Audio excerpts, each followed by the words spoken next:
মুখ্যমন্ত্রী যে অন্যায়টা করেছেন, যে অপরাধটা করেছেন, তার জন্য তো মুখ্যমন্ত্রীর শাস্তি হওয়া দরকার। মুখ্যমন্ত্রী এবং তার সাথে এসব তার চাঙ্গু-মাঙ্গু যারা সব গেছিল, সবকটার তো শাস্তি হওয়া দরকার। মুখ্যমন্ত্রীকে তুষ্ট করতে গিয়ে এরা ভারতবর্ষের সংবিধান, ভারতবর্ষের আইন কানুনকে সবকিছু বুড়ো আঙুল দিচ্ছে।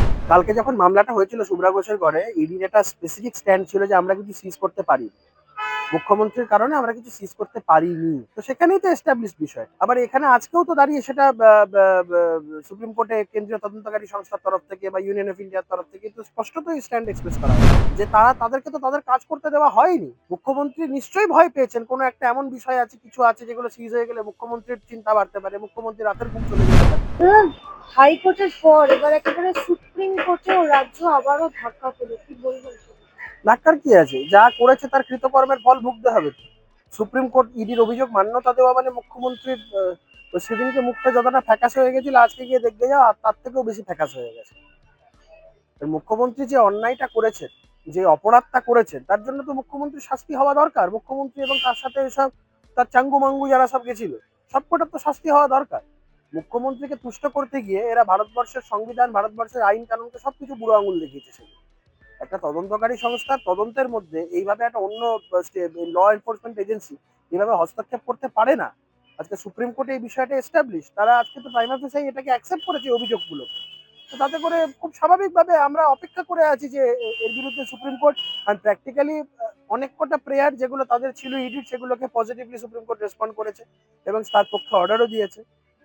মূল যে পার্টটা যে সিবিআই তদন্ত করা, এফআইআর করা, এই বিষয়টা, এটার জন্য হলফনামা হবে। হলফনামার পরে মানে সুপ্রিম কোর্ট হিয়ারিং করে তারপরে অর্ডার পাস করবে। তবে আমরা আশাবাদী সুপ্রিম কোর্ট আজকে যে ভঙ্গিতে বা যে মানে কি বলবো তোমাকে, যে কথাবার্তার মাধ্যমে আজকে তাদের মাইন্ড এক্সপ্রেস করেছে, যেভাবে বলেছে যে এই জিনিস চলতে দেওয়া যেতে পারে না, প্রাইমা ফেসাই সুপ্রিম কোর্ট যেভাবে এই অভিযোগগুলোর মান্যতা দিয়েছে, তাতে করে আমরা আশাবাদী যে আগামী দিন এর বিরুদ্ধে একটা কড়া অবস্থান নেবে সুপ্রিম কোর্ট।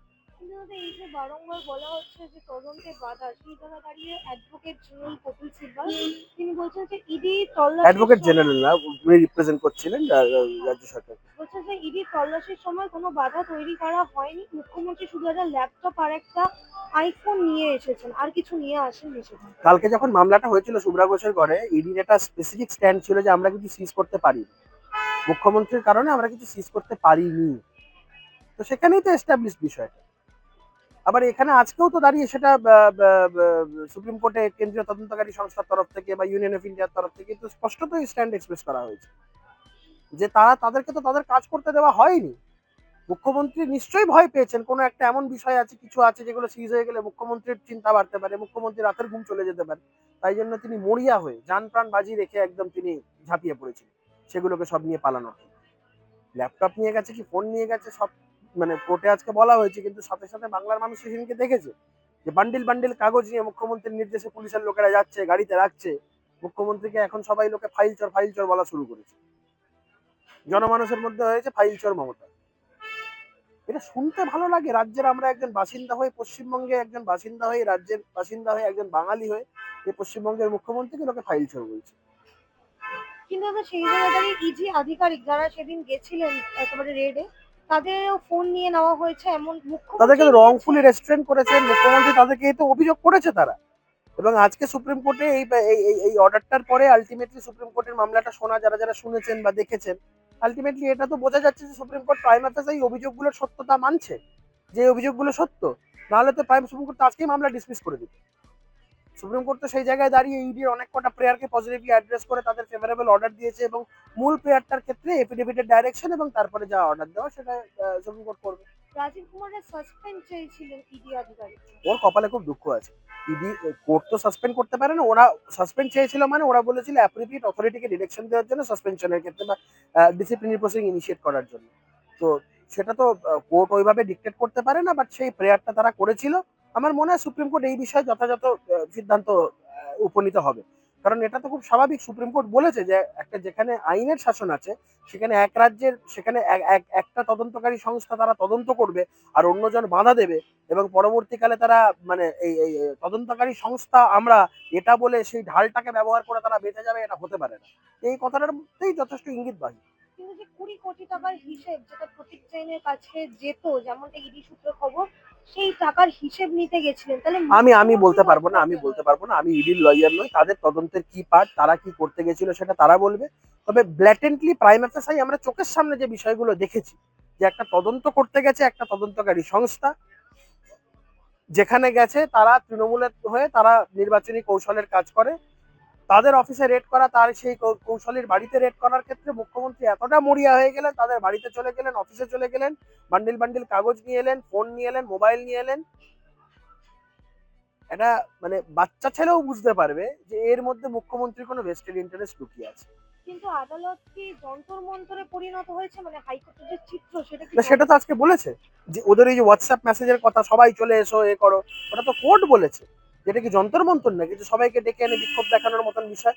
খুব মানে লজ্জা লাগে বাঙালি হিসাবে, পশ্চিমবঙ্গের একজন বাসিন্দা হিসেবে লজ্জা লাগে যে এই রাজ্যে আজকে একটা কোর্টে সেখানে এই ধরনের রাজনৈতিক কার্যকলাপের জন্য কোর্টকে এইভাবে পর্যন্ত হেনস্থা হতে হচ্ছে, অপমানিত হতে হচ্ছে, হেকেলড হতে হচ্ছে।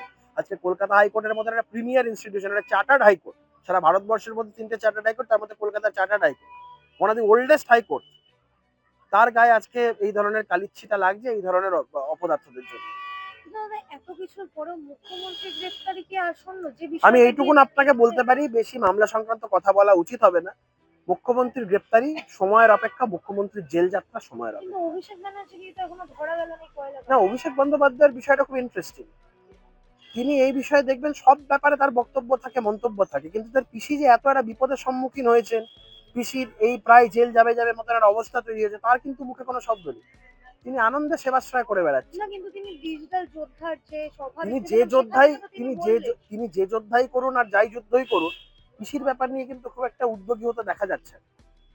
কি ভাইপো, পিসি গ্রেপ্তার হয়ে কোথায়, ও একদম জান প্রাণ দিয়ে লড়বে, লড়াই করবে, একদম শহীদ মিনারের মাথায় উঠে দাঁড়িয়ে চিৎকার করবে, যা খুশি তাই করবে, সারা কোথায় একটা আন্দোলনের ডাক দেবে, কোনো আন্দোলনের ডাক দেখলাম নাকি ওরা? আমার মানে আলটিমেটলি হয়তো চাইছে পিসি জেলে চলে যাক, আমি মুখ্যমন্ত্রীর আসনে বসি, কিন্তু সে স্বপ্নও পূরণ হবে না। 26-এর পরে গোটা সরকারটাই বিসর্জন হবে, ওই ঢাকি সহ বিসর্জন হবে।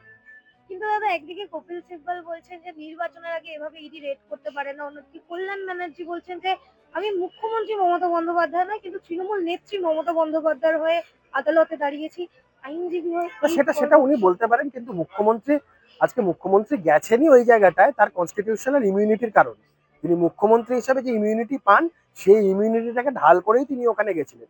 নেত্রী হয়ে যদি যেতেন, ওখানে ধরে ওনাকে কাস্টডিতে নিয়ে নিতেন, সেটা উনি যাননি। রাজ্যের মুখ্যমন্ত্রী হিসেবে তার কনস্টিটিউশনাল পাওয়ার, তার কনস্টিটিউশনাল ইমিউনিটিকে অপব্যবহার করে মুখ্যমন্ত্রী সেদিনকে গিয়ে ইনভেস্টিগেশনে ইন্টারফেয়ার করেছে। দাদা একেবারেই শেষ একটা প্রশ্ন।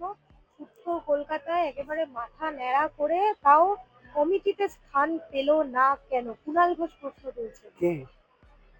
আপনি স্থান পেলেন না রাজ্য কমিটিতে, কুণাল ঘোষ প্রশ্ন তুলছেন।